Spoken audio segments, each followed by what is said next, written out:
Et en fait, les flammes, elles se propagent tellement rapidement que dans tous les cas, je peux pas retirer mon costume. Donc, je deviens vraiment prisonnière des flammes dans mon costume de carnaval.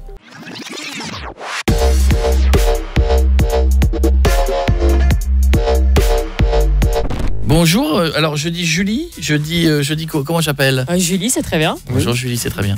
Comment ça va? Ça va. Ça va bien, super. bienvenue chez nous. Merci. Quand on veut relever la tête, on le peut toujours. Si moi je l'ai fait, tout le monde peut le faire. Bravo. Ouais. Non mais c'est vrai, c'est une cure. Très bien. J'ai envie qu'on ait une cure d'optimisme. Allez, je suis là pour ça. Non mais c'est vrai, parce qu'on va parler de ce qui est arrivé à cette demoiselle dans un instant, qui est un drame. Malheureusement, la preuve, elle en est la preuve vivante, qui peut arriver à plein de gens, qui peut arriver à des gens qui nous écoutent à leurs proches, qui est peut-être arrivé avec des équivalences ou d'autres accidents dramatiques. Et le but du jeu, on se dit des fois comment on vit derrière et comment on vit positivement. Comment on essaie de se rendre la vie plus belle. D'abord, avant de rentrer, on racontera l'histoire dans un instant, mais c'est facile de se rendre la vie plus belle ou pas? Honnêtement, Ouais, bah oui. ça prend du temps, mais on peut le faire. Pas seul déjà, j'imagine. T'as été aidé. T'es entouré. Ouais, mais plus par ma famille que par un suivi psychologique Oui, au final. c'est J'ai très trouvé bien mes dessus. thérapies ailleurs et le fait d'être accompagnée aide énormément. Ah oui, c'est vrai, par rapport, parce que forcément, tu as dû voir tous les psys de la Terre ou des gens qui te disent... le soutien, tu l'as eu à côté finalement. C'est pas forcément le psy qui t'a... J'ai fait le choix après l'hôpital de plus être suivie par un psy et j'ai D'accord. trouvé mes thérapies dans le sport, dans ma famille, dans mes potes et en essayant de retrouver une vie normale même si elle a plus jamais été comme avant, Bien sûr. de me dire vas-y la vie continue, on va essayer d'aller de l'avant. On va se parler dans un instant, d'accord? Pourquoi 12 février? Parce que l'histoire commence le 12 février, jour d'un carnaval. On parlera de tout ça dans un instant. On parlera d'un guide qui va faire du bien à tout le monde. J'ai dit, il y a même des recettes de cuisine dedans. Oui, c'est la première chose sur laquelle j'ai tombé. Je suis bizarrement. ouvert, j'ouvre. C'est bon. Dieu me tente. J'ouvre. Des fois, te faire un bon gâteau, ça peut te remettre bien. oui, Tomber tu vois, sur le bon, ça fait partie des trucs. Le livre Chaque jour compte. Alors d'abord, avant de raconter l'histoire, c'est quoi ce livre? Il y a quoi dedans? Je disais, il y a de tout. Il y a des petits trucs pour se faire marrer chaque jour de l'année, le petit sport à faire. C'est ça. C'est vraiment un accompagnement quotidien sur 365 jours où chaque jour, en fait, le lecteur va pouvoir se faire du bien, se trouver, voire se retrouver avec des citations, des pensées positives, des questions d'introspection. En fait, c'est un peu 10 ans de thérapie réunis dans un livre. Mais j'aime bien les pensées positives. Je trouvais ça très con avant. Je faisais partie des gens un peu obtus, tu vois, un peu. Et je me suis mis sur un truc comme il en existe des centaines sur Insta. Et chaque jour, tu prends ta dizaine de lignes. Et je trouve ça que fait du bien. On est d'accord. Ça fait du bien. Tu démarres ta journée, t'as pas de haine. tu vois, tu regardes le Après, truc. t'allumes les infos, puis oh merde. Non, mais non. tu retournes Après, dans t'es le dans les livre. embouteillages et c'est... ça Oui, va mais c'est ta vie que tu essayes d'égayer. Tu peux pas égayer la terre entière. Oui. Tu penses un peu à toi. C'est-à-dire, c'est comment te sentir bien le matin. Tu peux pas régler le conflit en En Ukraine avec ça. Bon, on a essayé au moins. Je pense qu'il faudrait que Poutine Attends. lise quelques pensées positives. Offre-lui, On va lui envoyer le livre. Peut-être qu'un Ça va matin, il régaler. va lire un truc et va dire pourquoi je fais tout ça. J'arrête Pourquoi guerre? Il n'y a que cailloux, montagne, il n'y a rien à faire. Alors que recette gâteau brownie, c'est très bien ça. Il va dire Ça va le j'arrête. détendre. Bon, alors, Sur Facebook, ils demandent où trouver le livre, mais partout. Partout, même Ouais. sur l'édition Internet. Marabout. Marabout, c'est un bon Oui. truc, ça se trouve partout. Oui. Ouais. Des fois, tu as des éditions, bon, tu sens que ça a été fait à la photocopieuse dans le garage, mais les éditions Marabout... Ah là, c'est partout, oui. Très sérieux. C'est du sérieux. Tu le trouves partout. Oui, me dit la manager qui dit oui à l'attaché de presse. Voilà. Oui. Alors, l'histoire. Allez, on va revenir dans un truc pas drôle, mais il faut que les gens te comprennent et comprennent ton histoire. On est le 12 février 2013. Ouais. L'histoire est presque hallucinante. Elle est dramatique, mais elle est presque tellement bête. Franchement, ouais. En fait, du coup, j'ai été fumeuse au lycée. Et on avait fait un costume de mouton pour le carnaval. Donc, c'était un costume qu'on avait fait complètement à la main avec ma meilleure pote qui avait le même costume que moi. Et sur du jean, on avait mis du scotch double face, des boules de coton. La journée se passe tout à fait normalement. Et la dernière cigarette que je fume avant de remonter chez moi à la maison, la fraise de la cigarette, donc la cendre brûlante, tombe sur le costume s'enflamme. D'un coup. Enfin, ça veut dire que je baisse la tête et il y a déjà genre 15 cm de flamme sur ma jambe droite. Wow. Et en fait, vu que le costume il est hyper serré avec le scotch, je peux pas l'enlever. Et en fait, les flammes, elles se propagent tellement rapidement que dans tous les cas, je peux pas retirer mon costume. Donc, je deviens vraiment prisonnière des flammes dans mon costume de carnaval. Et ça remonte jusqu'à... Tout en fait. Enfin, tout s'est enflammé. Genre vraiment... Les cheveux. Tu vois les 4 Fantastiques, Ouais. la torche. torche humaine. Ouais. Voilà. Mais lui, il a pas mal dans le Ouais, film. lui, à chaque fois, il revient bien, lui. Il revient bien, lui. Ouais. Ouais. Ça Toi aussi, ça va. ça me blase un peu quand même. C'est plus long, quoi. Qui est un qui t'éteint. Alors du coup, moi, mon réflexe, c'est de courir, donc ça attise encore plus les flammes. Totalement idiot. Ouais. Donc j'essaie de me rouler par terre et tout, ça a éteint un petit personne peu. ne t'aide? Ben, en fait, je suis dans un espèce de chemin, il y a des maisons, tu vois, mais il n'y a pas vraiment de voisins. Et en fait, sur la fin de l'accident, qui sont genre les minutes les plus longues de ma vie, j'ai une voisine qui sort, qui m'entend, qui arrose les restes du costume, et de là, mes parents sont arrivés, les pompiers sont arrivés, et ce qui est ouf avec cet accident, c'est que j'ai jamais perdu connaissance, donc je suis restée éveillée de A à Z. Ah là là. Ouais. Ah là Mais là. et ça veut dire, alors évidemment on va parler de la douleur après, mais la douleur pendant? Bah, en fait, la douleur pendant, si tu veux, donc c'est la douleur la plus horrible du monde. Apparemment, accoucher, c'est la deuxième. Comme ça, j'aurais fait les deux si un jour j'ai un gamin, c'est nickel. Je vous dirai, du coup, c'est bien. Non, mais du coup, la douleur, elle est atroce. Mais par contre, physiquement, ce qui se passe en fait sur une brûlure aussi profonde, parce que c'est une brûlure au 3e degré, en fait, les nerfs, ils sont touchés. Donc, il y a un moment où en fait, c'est hyper intense. L'adrénaline, elle prend le dessus aussi, la volonté de rester en vie. Et en fait, à un moment, Et plus rien. bah, la douleur disparaît. Et donc, du coup, c'est à cause de ça, notamment, que j'ai pas vraiment pris conscience de la gravité de ce qui s'était passé, tu vois. Quand les pompiers m'ont endormi dans leur camion, je me suis réveillée 3 mois plus tard, du coup, parce que j'ai fait un coma artificiel. Gros somnifère. Gros, bon sommeil. Ah ouais. J'ai plus le droit d'être fatiguée aujourd'hui, tu vois ce que je veux dire. Ah mais alors attends, parce que j'essaie de... Ça dure combien de temps ce moment où t'es en Mais feu? je sais pas, en vrai. Ils t'ont dit quoi? Tu sais pas si ça a duré 10 secondes, 20 secondes, 1 minute? Enfin, pour moi, c'est les minutes les plus longues de ma vie. En réalité, je pense que ça a dû durer 2-3 minutes. Oh bien. là là. C'est long. Hein. C'est très très long.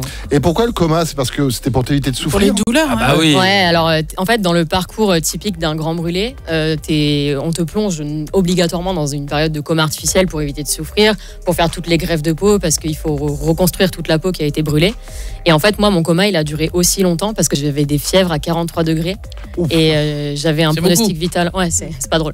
Beaucoup, 43 degrés. Ouais. Et du coup, on pouvait pas me sortir du coma parce que si on me sortait, potentiellement, bah, je mourrais. Donc ça a duré très très Donc, Ah ouais, alors que dans le coma, tu peux supporter les 43. Ça parce que, protège tu le vois, cerveau. Enfin, de toute façon, t'es sondé de partout pour respirer et tout. Ouais. Donc, Et question con, un coma de 3 mois, quand tu te réveilles, t'as l'impression qu'il s'est passé une nuit ou t'as une petite conscience pendant le coma? les deux. C'est pas du tout une question con.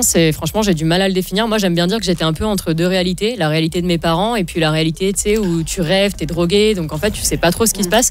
J'avais l'impression d'avoir une deuxième vie dans le coma. J'avais rêvé que ma mère, elle était enceinte d'un 3e frère, j'en ai déjà 2. Et du coup, quand je me suis réveillée, j'ai demandé à ma mère où était mon frère. Elle m'a dit, bah, ils sont là. J'ai dit, bah non. Il y en a un Et en autre. fait, il m'a manqué.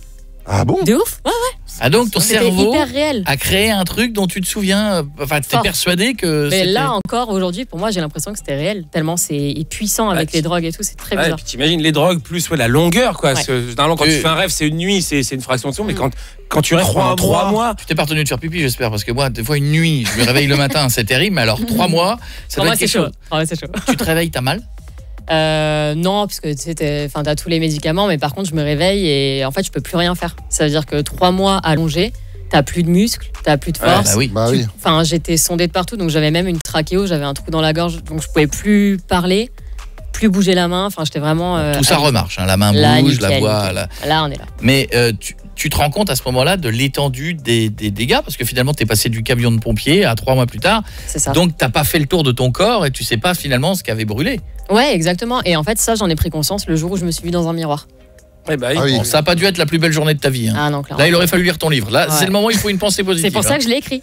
Mais le miroir, ça a été tout de suite après le coma. Non. Enfin, tu t'es réveillé ou c'est vraiment encore longtemps Non, après? ils m'ont laissé genre 3 semaines sans miroir. Ouais. Moi, c'est le Ouais. premier truc que j'ai même demandé. parce qu'ils voulaient pas lui donner, hein, que tu lui donnes. Non, vas-y. Mais c'est quoi. ça, je pense que les mecs Ouais. ont dû Oui, dire bah non, pas oui. tout de suite. Ah ouais, C'est ouais. un Logiquement, ouais. Psychologiquement, psychiatriquement, t'es hyper suivi, on te donne pas un miroir comme ça. Mais du coup, c'est hyper dur parce que tu sais pas à quoi tu ressembles. D'accord. Et ma seule manière de l'imaginer, c'est dans les yeux de mes parents. C'est Parce ce que que mes j'allais dire, parents, ouais. à ce moment-là, ils sont paniqués, ils savent pas ce que je vais devenir.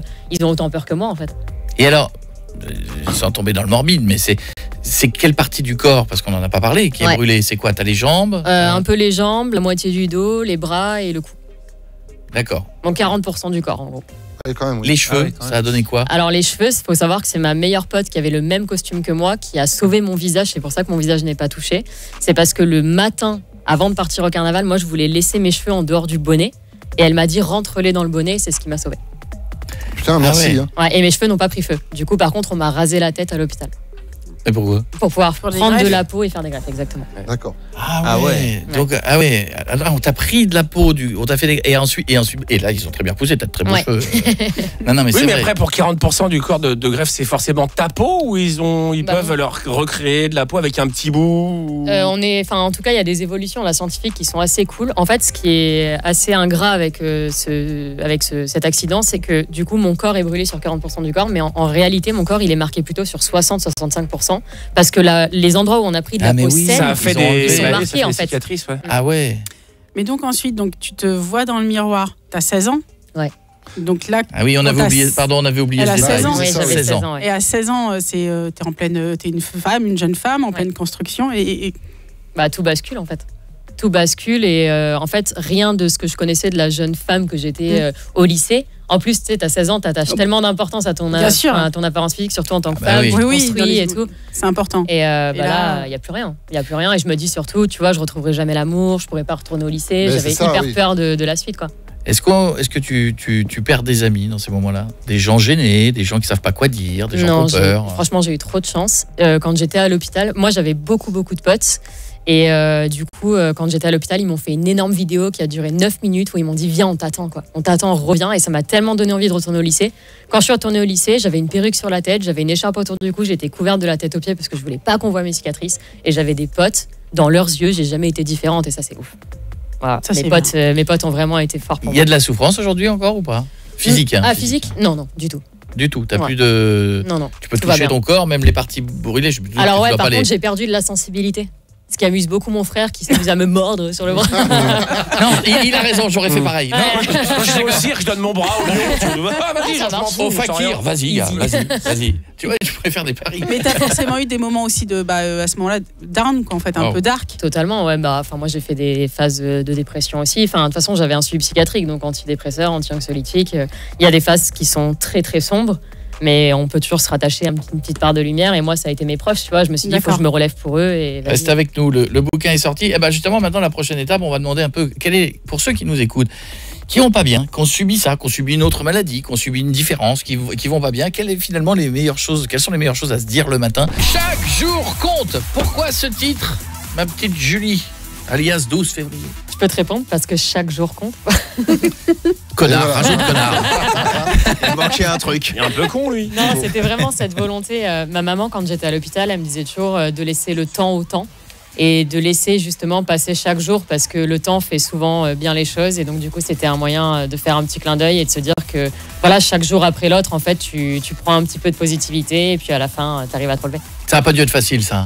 La positivité, elle est combien de temps? Sois honnête. Non, mais honnêtement, tu te réveilles de ton coma, machin, etc. Tu constates les dégâts, les réparations. Non, mais ça met 1000 ans. Enfin, ça met 1000 ans. Et même encore aujourd'hui, je suis positive, mais il y a des jours où t'as pas envie. Mais c'est les phases de l'acceptation, tu vois. C'est pas linéaire. Il y a des jours où tu te réveilles le matin, t'as une sale gueule, et bah c'est comme ça. Oui, comme pour comme tout le monde. Oui. Comme tout le monde. Et du coup, tu vois, c'est de se dire que en même temps, c'est ce qui fait la complexité de l'être humain et que on est tous comme ça et de toujours trouver cette petite lumière, tu vois, qui fait que tu as envie de sourire à la vie, de t'en sortir. Et moi, je sais aujourd'hui que la vie, elle vaut la peine d'être vécue. Donc, ça passe par quoi? Pour les gens qui nous écoutent, qui sont un peu down, qui vivent des problèmes, qui s'acceptent pas eux-mêmes, qui ont une différence, qui ont un handicap, et la liste est longue. Hein. Ça passe par quoi? Le sport, le bien-être, les copains, c'est quoi? Carrément. Moi, je dirais que c'est déjà quand on a un accident, par exemple, et que notre enveloppe physique, elle a été touchée, ce qui a été mon cas, ou quand on sort d'une maladie, d'un cancer, etc. Je dirais que c'est d'essayer de s'accomplir ailleurs que dans cette enveloppe physique. Donc, ça peut être essayer de briller par le sport, par un art, faire du dessin. C'est pour ça qu'on retrouve beaucoup d'art thérapeutique dans le livre. Mais tu vois, essayer de s'accomplir ailleurs, déjà, ça aide énormément à se détacher un peu de cette image physique. Chaque jour compte. À partir de quel moment t'as osé te mettre en robe? En fait, les réseaux sociaux, ils m'ont beaucoup aidé. Ouais. Les réseaux sociaux. C'est rare, c'est pas toujours le cas. C'est l'inverse. D'habitude, c'est l'inverse. Alors, moi, je suis là pour vanter un peu les mérites des réseaux sociaux, là où tu vois, on prend beaucoup le côté négatif et j'entends complètement le côté hater, ça peut être hyper compliqué. Mais je pense sincèrement que quand tu lances un appel sincère sur les réseaux, un appel au secours, moi, clairement, c'était ça. Les réseaux, c'est un peu un égo trip. Tu te mets tout le temps en avant, tu parles de toi et en même temps, quand tu lances un appel au secours, les gens l'entendent. Et pour ma part, ça a été le cas et j'ai eu que des retours ultra bienveillants, des gens qui m'ont dit putain, merci parce que grâce à toi, j'ai réussi à m'en sortir et ça donne du sens à l'accident et ça te donne. Voilà, mais si en conseils. plus toi tu te tapes si t'es haters pour une cause comme ça, c'est que t'es débile quoi. Non, mais Ouais, t'as des débiles comme t'as des débiles dans la vie qui se moquent des gros, qui se moquent des noirs, qui se moquent des petits, qui se moquent des. T'en as toujours, tu peux toujours potentiellement tomber sur des cons à chaque coin de rue. Il y en a. Il y en Tout a. le monde. Justement, aujourd'hui, est-ce que des fois encore le regard des autres, Ouais, mais alors, tu vois, je pense il que. te gêne, il t'amuse, il t'indiffère, parce que des fois, des gens doivent bloquer. Voilà, Il m'a beaucoup fait souffrir, ce regard. D'ailleurs, j'ai laissé le regard des gens impacter ma vie pendant des années. Et aujourd'hui, cette notoriété sur les réseaux, tu vois, elle aide quand même énormément. Aujourd'hui, je sais plus si on me regarde parce qu'on m'a reconnu sur les réseaux ou parce que je suis brûlée. Et ça aide quand même pas mal à surmonter. Alors, il y a une demoiselle, c'est dommage parce que je viens de le voir là, vous auriez dû me prévenir les amis, je ne l'avais pas vue. Elle s'appelle Fanny, elle m'a laissé un message sur Insta, j'avais dit qu'on la rappelait, j'avais pas vu qu'elle était là. Fanny, ça va Fanny ? Bonjour. Salut Fanny. Alors Fanny, on va faire vite, grande brûlée suite à un accident de voiture. Voilà, c'est ça. Donc en fait, nous j'étais en voiture avec une amie et il y a quelqu'un qui avait décidé ce soir-là de se suicider et il a rien trouvé de mieux que nous prendre en contresens, arriver droit face à nous. Et donc moralité, le pare-brise a complètement éclaté. Il y a eu les courts-circuits internes du véhicule. Moi j'ai reçu des éclats de verre au niveau du visage. Donc toute ouverte, on va dire, plus les flammes. Donc voilà, puis la conductrice avec moi qui est décédée, c'était en 2020, juste avant le Covid. Donc en plus, comme il y a eu la période du Covid, ça n'a pas aidé parce que les hôpitaux à cette période c'était compliqué. Donc voilà, c'est encore aujourd'hui, j'en paye encore les conséquences. C'est quand elle dit en 12 février, Julie, excuse-moi, dit que c'est long. Oui, je pense que c'est long. Et là, ça fait 3 ans, mais je pense que je n'en suis encore qu'au début.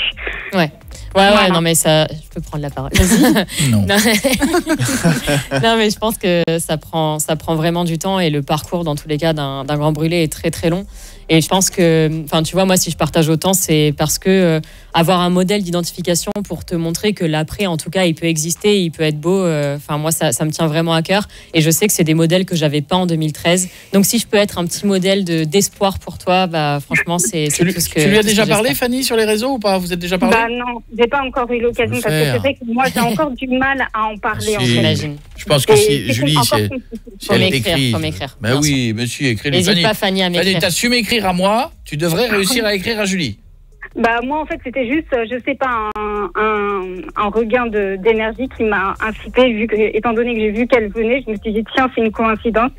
Et c'est comme ça qu'en fait, j'ai saisi le moment. Il n'y a pas de coïncidence.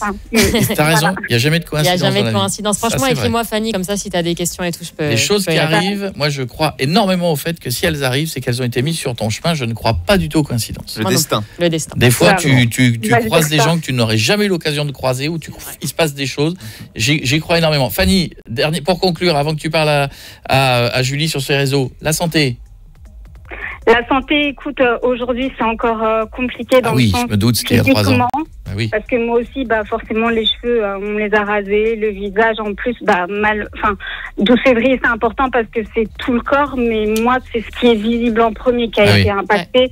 Donc, c'est vrai que c'est compliqué. En plus, quand on est en période de guérison, on est forcément des fois seul avec soi-même. Bien sûr. Et en plus, pendant le Covid, comme on l'a dit, on avait tendance à beaucoup se regarder. Et malheureusement, ce que j'avais en face de moi, ça me rappelait d'une part les événements et en plus que je n'étais plus. Voilà. Bon, Fanny, courage, je te fais un gros bisou et je suis sûr que tu vas lui écrire ce que vous parlez. Carrément. Salut Fanny, je t'embrasse fort.